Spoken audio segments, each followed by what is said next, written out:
आज हम पढ़ेंगे क्लास 12th अकाउंट्स के chapter 3 change in profit sharing ratio among the existing partners. Profit sharing ratio का change होना एग्जिस्टिंग पार्टनर्स के बीच में का मतलब होता है रिकॉन्स्टिट्यूशन ऑफ द फर्म, जिसका मतलब होता है कोई भी जो चेंज आ रहा है एग्जिस्टिंग एग्रीमेंट, मतलब जो एग्रीमेंट पार्टनर्स के बीच में है अभी, उसमें कोई भी चेंज आ रहा है वो होगा रिकॉन्स्टिट्यूशन ऑफ द फर्म, जिसमें जो प्रॉफिट शेयरिंग रेशियो होता है वो चेंज हो जाता है सभी पार्टनर्स के बीच में। जैसे पहले 3:2:1 था, अब 1:1:1 हो गया। अब ये जो चेंज है वो आता क्यों है? ये चेंज तब आता है जब कैपिटल कंट्रीब्यूशन जो होता है एक या एक से ज्यादा पार्टनर का, वो चेंज हो जाता है, या जो मैनेजमेंट में जो पार्टिसिपेशन है एक या एक से ज्यादा पार्टनर का, वो चेंज हो जाता है। कंट्रीब्यूशन में चेंज आने की वजह से रेशो में भी चेंज आ गया। हम पढ़ चुके कोई भी चेंज आता है एग्जिस्टिंग एग्रीमेंट में पार्टनरशिप के, वो होता है रिकॉन्स्टिट्यूशन ऑफ द फर्म। अब एग्जिस्टिंग एग्रीमेंट में चेंज आता क्यों है, उसके रीजंस क्या है? जिसका पहला रीजन है चेंज आना प्रॉफिट शेयरिंग रेशो में एग्जिस्टिंग पार्टनर्स के। दूसरा रीजन है एडमिशन करना नए पार्टनर का। थर्ड रीजन है रिटायरमेंट हो जाना एग्जिस्टिंग पार्टनर का। फोर्थ रीजन है डेथ हो जाना पार्टनर की। फिफ्थ है अमलगमेशन, जिसका मतलब होता है कंबाइन करना, यूनाइट करना टू और मोर पार्टनरशिप फॉर्म्स को। इन सभी रीजंस की वजह से जो एग्जिस्टिंग एग्रीमेंट है उसमें चेंज आता है, जिसको हम बोलते हैं रिकॉन्स्टिट्यूशन ऑफ द फर्म। अब हम डिटरमाइन करेंगे सैक्रिफाइसिंग और गेनिंग रेशो। सैक्रिफाइसिंग रेशो वो रेशो होता है जिसमें एक या एक से ज्यादा पार्टनर अपना share of profit give up कर देते हैं, त्याग कर देते हैं फेवर में दूसरे एक या एक से ज्यादा पार्टनर के लिए। एक पार्टनर अपना शेयर दूसरे पार्टनर को दे देता है। अब सेक्रीफाइस शेयर कैलकुलेट कैसे करते हैं? उसका फॉर्मूला होता है old share minus new share. अब जैसे ओल्ड रेशो है 3:2 और न्यू रेशो है 1:1, तो 3/5 इसलिए है क्योंकि 3 + 2 5 होता है, माइनस न्यू शेयर है 1 आएगा और 1 + 1 2 होता है, तो अपॉन में 2 आ जाएगा, और जब सब्ट्रैक्ट करेंगे तो हमारा शेयर आएगा 1/10। इसका मतलब है पार्टनर ने 1/10 शेयर सेक्रीफाइस किया है।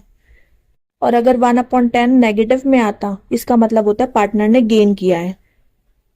अब गेनिंग रेशो वो रेशो होता है इसमें एक या एक से ज्यादा पार्टनर गेन करते हैं शेयर ऑफ प्रॉफिट। ये गेन इसलिए करेंगे क्योंकि दूसरे पार्टनर ने सेक्रीफाइस किया है। अब गेन शेयर का फॉर्मूला होता है new share minus old share. New ratio था 1:1, इसलिए 1/2 हो जाएगा न्यू शेयर, और ओल्ड रेशो था 3:2, इसलिए ओल्ड शेयर हो जाएगा 2/5। जब दोनों को सब्ट्रैक्ट करेंगे तो आएगा 1/10। इसका मतलब 1/10 शेयर पार्टनर ने गेन किया है कि दूसरे पार्टनर ने 1/10 शेयर सेक्रीफाइस किया था। अब एग्जाम्पल से समझते हैं। X, Y and Z 3 partners हैं जो प्रॉफिट शेयर कर रहे हैं 5:3:2 में। अब इसमें से हमें कैलकुलेट करना है new profit sharing ratio, sacrificing ratio और गेनिंग रेशो। जिसमें फर्स्ट केस है जेड जो है वो पार्टनर एक्स से 1/5 शेयर ले रहा है। अब इनका एग्जिस्टिंग शेयर है 5/10, 3/10 और 2/10। अब जेड जो है वो एक्स से ले रहा है 1/5 शेयर, तो एक्स में से 1/5 माइनस हो जाएगा और जेड में 1/5 प्लस हो जाएगा। ये एक्स के लिए सेक्रीफाइस होगा और जेड के लिए गेन। अब एक्स के ओल्ड शेयर में से 1/5 माइनस कर देंगे तो आ जाएगा 3/10। अब वाई ने ना सेक्रीफाइस किया ना गेन किया, इसलिए उसका रेशो वैसे का वैसे ही रहेगा। जेड का ओल्ड शेयर था 2/10, उसमें 1/5 ऐड कर देंगे तो हो जाएगा 4/10 न्यू शेयर। अब तीनों partners X, Y and Z का न्यू शेयर आ जाएगा 3/10, 3/10 और 4/10, मतलब 3:3:4। अब नेक्स्ट केस है जिसमें जेड जो एक पार्टनर है वो 1/5 शेयर बराबर बराबर ले रहा है एक्स और वाई से। अब तीनों पार्टनर्स का एग्जिस्टिंग शेयर है 5:3:2। अब जो 1/5 शेयर है जो जेड एक्स और वाई से बराबर ले रहा है, मतलब आधा आधा लेगा, तो हम क्या करेंगे 1/5 का हाफ कर देंगे, जो आएगा 1/10। मतलब एक्स भी 1/10 दे रहा है, सेक्रीफाइस कर रहा है, और वाई भी 1/10 सेक्रीफाइस कर रहा है। इसलिए 1/10 शेयर एक्स और वाई दोनों में से माइनस कर देंगे, और 1/10 और 1/10 को जब ऐड करेंगे तो आएगा 2/10, जो जेड के ओल्ड शेयर में प्लस हो जाएगा, जिससे तीनों पार्टनर्स का जो न्यू शेयर है वो आ जाएगा 4:2:4। अब केस थर्ड, जिसमें एक्स, वाई और जेड तीनों ने डिसाइड किया कि वो जो फ्यूचर प्रॉफिट और लॉस जो है वो शेयर करेंगे इक्वली, जिससे उनका न्यू शेयर हो जाएगा 1:1:1, मतलब 1/3, 1/3 और 1/3। अब जो उनका ओल्ड शेयर दे रखा है वो है 5/10, 3/10 और 2/10। अब हमें कैलकुलेट करना है सेक्रीफाइसिंग और गेनिंग शेयर। सेक्रीफाइस निकालने का होता है ओल्ड शेयर में से न्यू शेयर को माइनस करना। पार्टनर एक्स का कैलकुलेट करते हैं तो 5/10 में से 1/3 माइनस करेंगे तो आएगा 5/30। अब वाई का कैलकुलेट करते हैं 3/10 में से 1/3 माइनस करेंगे तो आएगा माइनस का 1/30।